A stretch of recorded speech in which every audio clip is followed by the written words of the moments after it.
Batman stands on a rooftop watching a city that has forgotten how to breathe. Below him, the Joker laughs because he has discovered the only honest response to a universe that does not care. Most people spend their lives building foundations and walls to keep the chaos out, but the Joker represents the precise moment the architecture fails. To diagnose the comic book version of the Joker is to attempt to map a hurricane while standing in the eye of it. He is a glitch in a society that clings to the illusion of order. He is the active momentum of a world falling apart, and he is the only one who knows how to dance on the way down. The Joker's state of mind functions on a level of super-sanity. This theory suggests that his brain handles the sensory overload of the modern world by discarding the concept of a permanent self. He does not have a personality. He has a wardrobe of identities. One day he is a prankster with lethal joy buzzers, and the next he is a silent, skin-wearing demon. This is a lateral shift into a higher state of awareness where nothing matters. Everything is hilarious. The air in Gotham feels heavy, but it isn't from the smog. It is the weight of 1,000,000 people trying to pretend that they are safe. The Joker is the only one who knows the truth. He is the truth. He is the reality that we are all just a collection of atoms waiting to be scattered. He does not fear death because he is already dead. He is a ghost that has learned how to bleed. The foundation of the Joker's modern psychological profile is rooted in the concept of a single, catastrophic break from reality.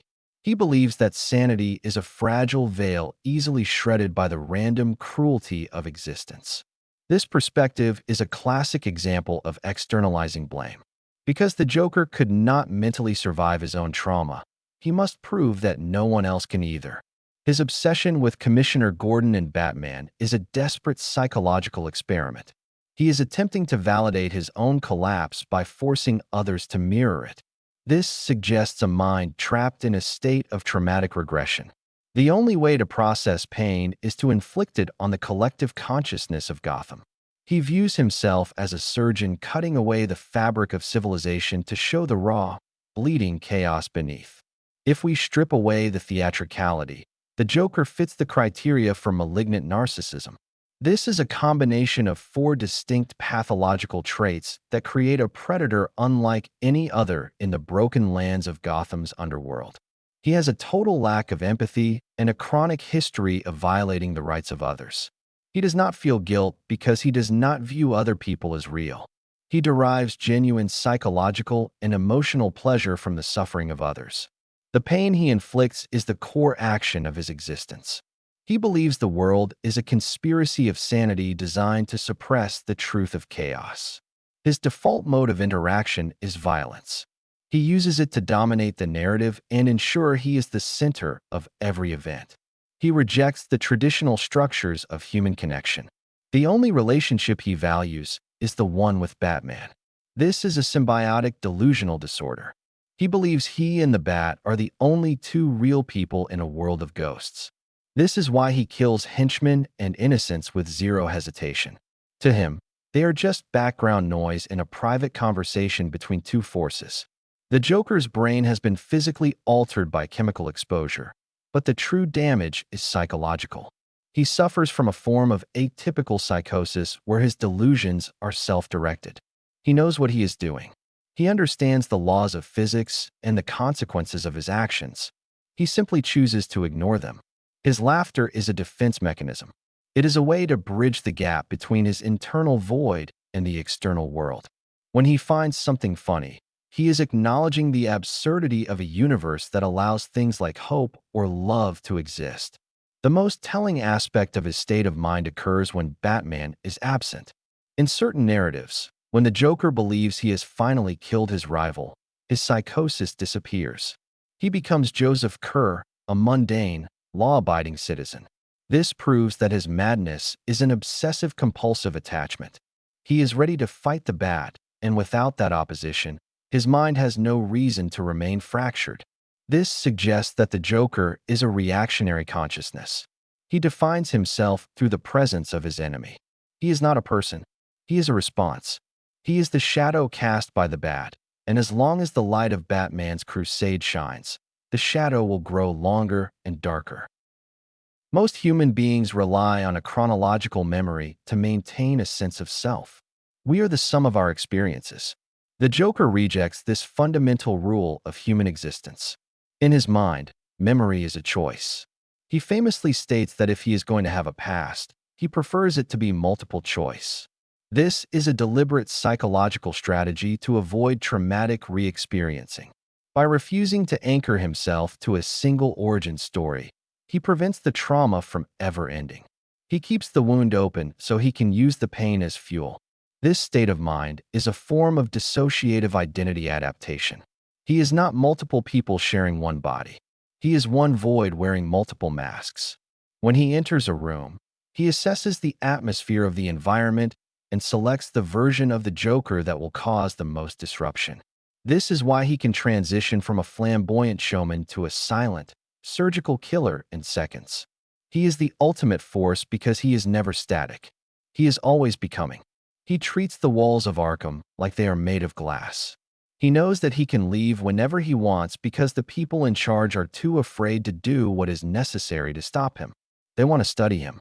They want to put him in a box and label him with a diagnosis, but he is too big for their boxes. He is a storm that refuses to be measured. He watches the doctors, and he sees their own secrets hiding behind their professional masks. He knows that everyone has a dark side, and he is just the one who is brave enough to let it out. The laughter is the only thing that is real. It is the sound of the world realizing that it has no meaning. When the Joker laughs, he is not happy. He is just acknowledging the truth. He is telling the world that everything they love and everything they build is going to turn to dust eventually. He is the one who is willing to speed up the process. He is the fire that clears the way for the next disaster. He is the constant motion of a mind that has no anchor. He is the Joker, and he is the only one who knows the joke is on you. The city of Gotham is a machine that runs on fear, and the Joker is the wrench that is constantly being thrown into the gears. He does not have a name or a face that stays the same for more than a day. He is a frequency that moves through the streets, turning every tragedy into a punchline. Most people think that sanity is something you are born with, but the Joker knows it is just a habit. It is a costume that people wear because they are afraid of what they will see in the mirror if they take it off. He has already taken his off. He has stepped into the wind and let it carry him away from the person he used to be. He looks at Batman, and he sees a man who is obsessed with order. He sees a man who thinks that a code of ethics can protect him from the chaos of the universe. The Joker finds this hilarious. To him, the Bat is the funniest thing in the world because he is trying to fix something that is fundamentally broken. The Joker is not trying to fix anything. He is just there to enjoy the show. He is the active force that reminds the city that their laws and their heroes are just stories they tell themselves to sleep at night. He is the nightmare that wakes them up. The Joker's state of mind is defined by the total absence of cognitive dissonance. He is perfectly comfortable with chaos. His state of mind is a reaction to the absurdity of a world that tries to impose order on the void. The Joker represents a new stage of human evolution where the psyche abandons a fixed identity in favor of total environmental adaptation. He utilizes humor not as an emotion, but as a violent defense mechanism to externalize internal psychological trauma that he cannot process. He watches the rain fall on the gargoyles, and he sees the irony of a man dressed as a monster fighting monsters to save a city that hates them both. It is the perfect setup. It is the joke that defines his entire state of mind. He is the punchline that hits you before you even hear the setup. He is the chaos that proves the order was never there to begin with. The Joker does not care about the cape or the cowl. He cares about the moment the hero realizes that every rule is a lie. This is the core of the comic book version of his psychosis. It is not a sickness that can be cured with a pill or a stay in a cell. It is a fundamental shift in the way he perceives reality. He has stepped outside the boundary of human identity and found that the void is quite comfortable once you stop trying to climb out of it. Most minds are built like a house with a solid floor and a roof to keep the rain away. The Joker is a mind with the doors and windows ripped off, letting every storm in Gotham blow through him without resistance. This is why his personality changes from one week to the next. He is a reactionary force. He is a ghost that adapts to the shape of the room. When he encounters Batman, he becomes the ultimate antagonist because Batman is the ultimate symbol of order. They are two frequencies on a collision course, and the result is the static that keeps the city awake at night. He does not have a history. He has a series of echoes. He treats his own past as a deck of cards to be shuffled and dealt at random. If he tells you he was a husband, he is lying. If he tells you he was a criminal, he is lying. The truth is that the man he was is gone, deleted to make space for the joke. He uses this lack of identity as a weapon. You cannot break a man who has already broken himself. You cannot threaten someone who views death as the ultimate punchline.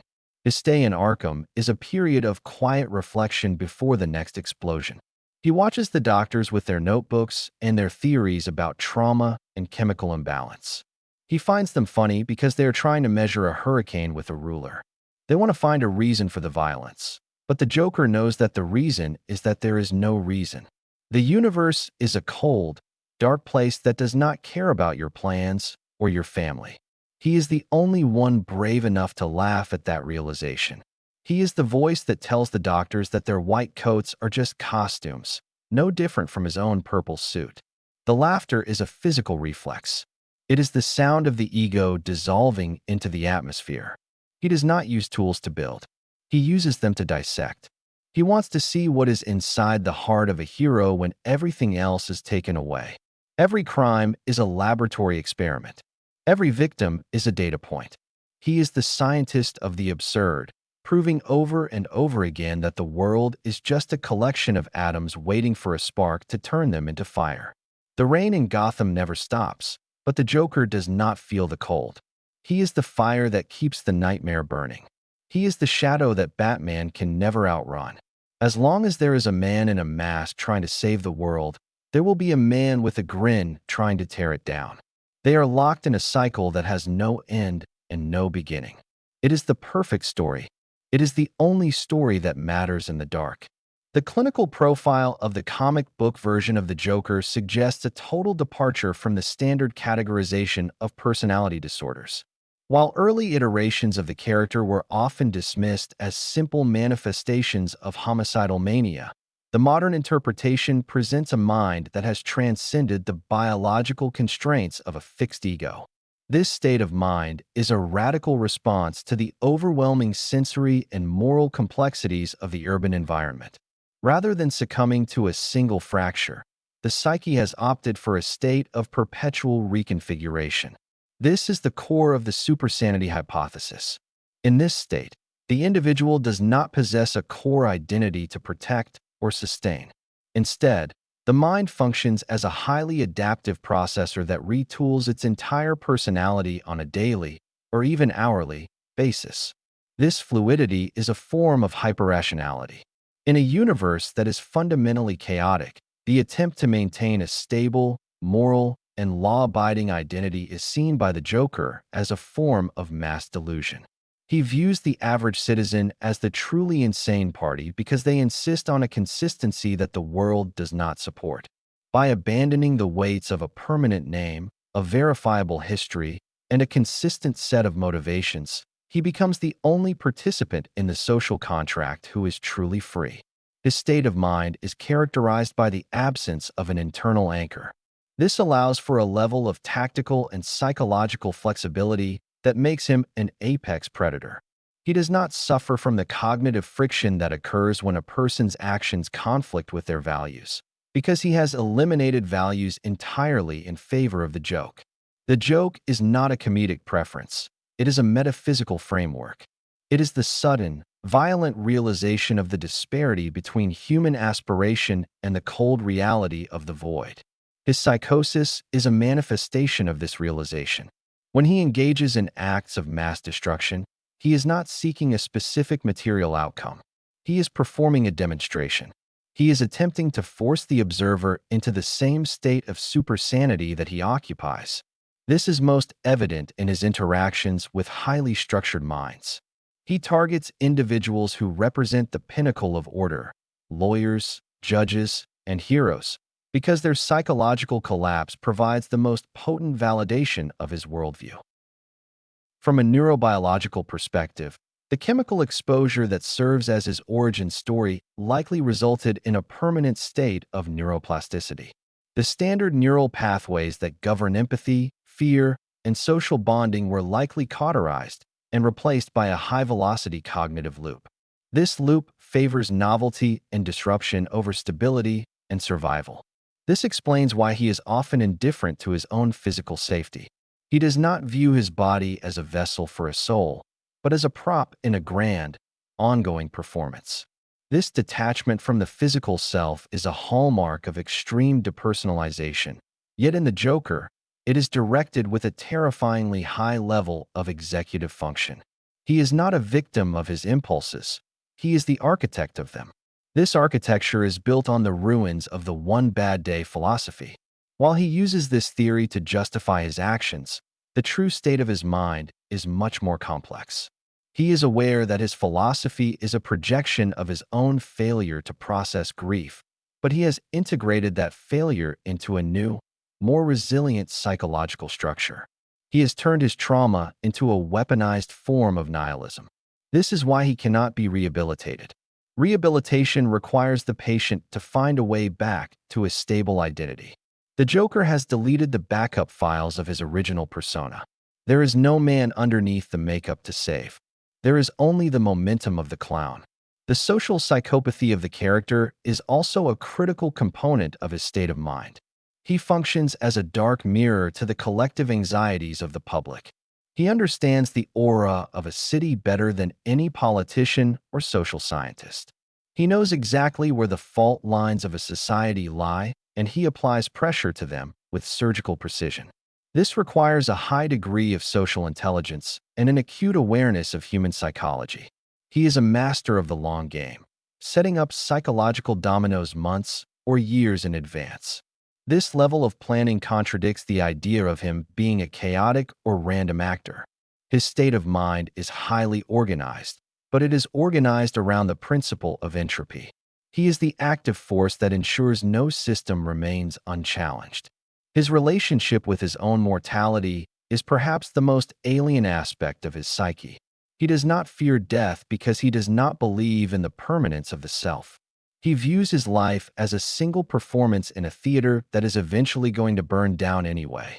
This lack of fear gives him a significant advantage over his adversaries. Most people are limited by the instinct for self-preservation, but the Joker has bypassed this biological imperative. He is willing to destroy himself just to see the look on his opponent's face. This is not the behavior of a standard suicidal individual. It is the behavior of a being that has moved beyond the concept of life as a valuable commodity. To the Joker, the only thing with value is the impact of the moment. He lives in a state of pure, active momentum, forever moving toward the next punchline in a world that is too afraid to laugh. The second theoretical pillar of the comic book Joker's state of mind is the symbiotic delusional disorder he shares with Batman. This is not a standard obsession. It is a fundamental tethering of two diametrically opposed psychological frequencies. In clinical terms, the Joker possesses a reactive identity. He does not exist in a vacuum. He is a shadow cast by a specific light. When the light of Batman's crusade moves, the shadow of the Joker must adjust its shape to maintain the contrast.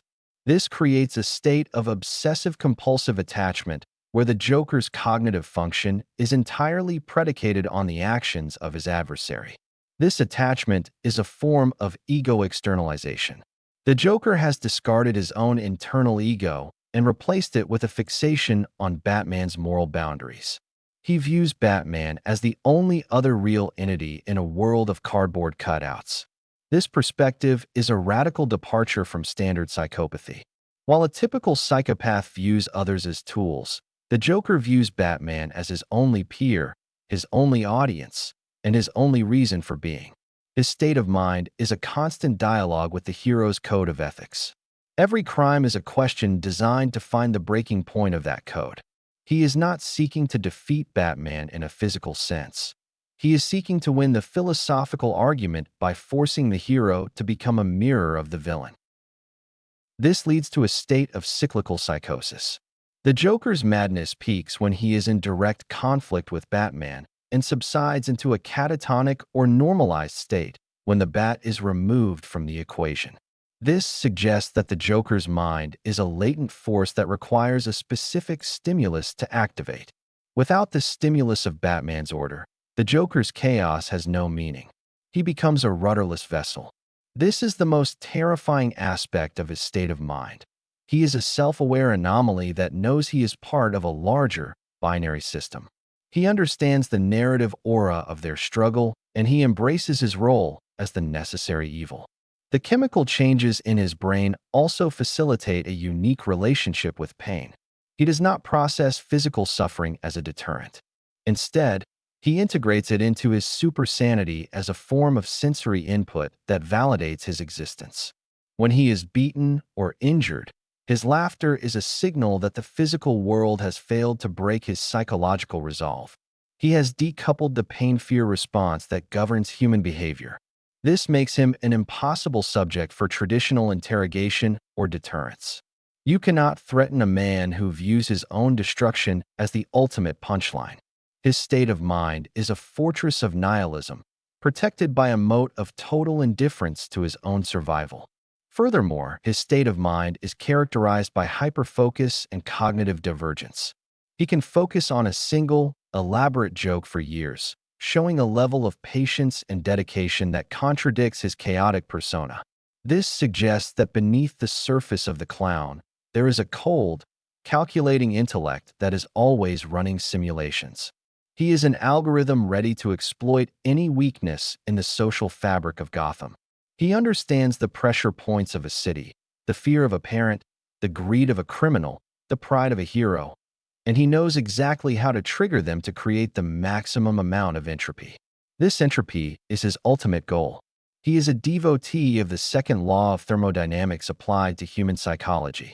He believes that everything naturally moves toward disorder and that Batman's attempt to maintain order is a futile, and therefore hilarious, struggle against the nature of the universe.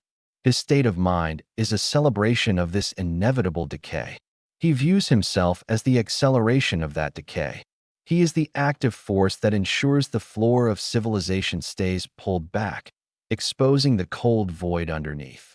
The Joker's mind operates as a perpetual motion machine fueled by the rejection of causality. In the broken lands of his cognition, the traditional link between action and consequence is replaced by the link between action and reaction. He understands that most of the world is paralyzed by the weight of their choices. They weigh the outcomes, they fear the repercussions, and they retreat into the safety of the expected. The Joker, however, has achieved a state of psychological velocity that bypasses this process. He does not choose his crimes in the way a professional thief chooses a target. He allows the momentum of the situation to dictate the next step. This is why he is so difficult to predict. He is not following a plan, he is following a rhythm. This rhythm is intrinsically tied to the heartbeat of the city. He views Gotham not as a place to be ruled, but as a playground to be demolished. If we treat the Joker as a living, breathing entity within our current social and clinical reality, we are looking at the most dangerous psychological anomaly in history. This is not a man who suffered a simple break from reality. He is a man who successfully negotiated a permanent divorce from it. In a modern high-security clinical setting, he would represent a total systemic failure. Standard protocols for containment rely on the subject's desire for self-preservation or their susceptibility to chemical sedation. The Joker, however, possesses a neurochemistry that appears to thrive on the very drugs meant to stabilize a standard human brain. He is a biological and psychological outlier who functions entirely on active momentum. From a forensic standpoint, his state of mind is characterized by a complete absence of a baseline. Most psychopaths have a mask of sanity they wear to. In a real-world scenario, his impact on a city like Gotham would be an exercise in mass trauma. He doesn't just commit crimes. He performs psychological surgery on the public. He identifies the specific anxieties of a population, the fear of a random attack, the distrust of authority, the fragility of the social contract. and he amplifies them until the city begins to eat itself. He understands the aura of a crowd better than any behavioral analyst. He knows that if you push a person hard enough, the fabric of their civilization will tear, revealing a predator that is just as cold as he is. His goal is universal validation. He wants to look into the eyes of a good man and see the exact moment that man realizes that the rules were always a lie. His relationship with his own identity is the most chilling aspect of his existence. If you were to sit across from him in an interrogation room, you would not be talking to a person. You would be talking to a mirror. He reflects your own fears and insecurities back at you with a grin. He has no name, no social security number, and no verifiable past because those things are anchors, and he has cut his chain. He is a ghost that has learned how to pull a trigger. He is the active force that shatters the silence of a safe life. He is the reminder that the floor beneath our feet is only there because we all agree not to look down. Clinically, he would be diagnosed with a radical form of malignant narcissism combined with an unprecedented level of cognitive divergence. He doesn't just lack empathy, he has weaponized the absence of it. He uses his understanding of human emotion to craft jokes that are specifically designed to cause the maximum amount of psychological wreckage. He is an algorithm ready for a world that is obsessed with the next viral tragedy. He knows that in the modern age, a well-timed atrocity is more powerful than any political movement. He is the ultimate predator for the information age, a man who has no data because he has deleted himself from the system. Ultimately, the real-world Joker is a force of entropy. He is the biological manifestation of the second law of thermodynamics. Everything moves toward disorder, and he is the one holding the stopwatch. He cannot be cured because there is nothing to fix. He is the finished product of a world that has lost its way. He is the laugh in the dark that tells you that you are never, ever alone, because the madness is always right there, just waiting for a reason to come out and play. He is the Joker, and he is the only one who knows that the joke is on us. The relationship between the Joker and the Bat family is not merely one of predator and prey. It is a complex psychological manipulation designed to expose the inherent weakness in those who choose to care. To the Joker, the inclusion of partners in the crusade for justice is the height of absurdity. He views these young heroes as disposable assets used by a man who is too afraid to be alone with his own darkness. When the Joker targets the family, he is not just trying to inflict physical pain. He is trying to force Batman to confront the irresponsibility of his mission. He wants to show that the moment you love something, you give the world a weapon to use against you. This chemical change also resulted in a unique form of neural plasticity. His brain is in a constant state of flux, allowing him to adapt to any psychological stressor. This is the biological basis for his super-sanity. While a normal brain would break under the weight of his experiences, the Joker's brain simply reconfigures itself. This makes him nearly immune to traditional forms of psychological warfare. You cannot scare a man whose brain treats fear as a punchline. You cannot manipulate someone who has no permanent self to target. He is a ghost in the machine of the human mind. The Joker's presence in the comic book medium serves as a constant reminder of the fragility of the human condition. He is the character who challenges the very notion of heroism and villainy by pointing out that they are both just different ways of coping with a meaningless universe. He is the philosopher of the void, the clown of the apocalypse, and the most honest man in Gotham.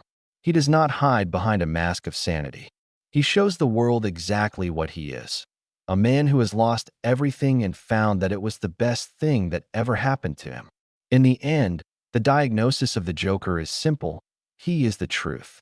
He is the truth that we are all just a moment away from the laugh. He is the truth that the world is a cold and chaotic place. He is the truth that the only way to survive is to stop taking it all so seriously. He is the Joker, and he is waiting for you to join him. He is waiting for you to see that the floor is gone, and the only thing left to do is laugh. He looks at the stars, and he sees a cold silence. He looks at the people of Gotham, and he sees a frantic noise. He bridges the gap between the two with a grin that stretches from ear to ear. He is the silence made flesh. He is the noise-made laughter. He is the chaos that lives inside the order.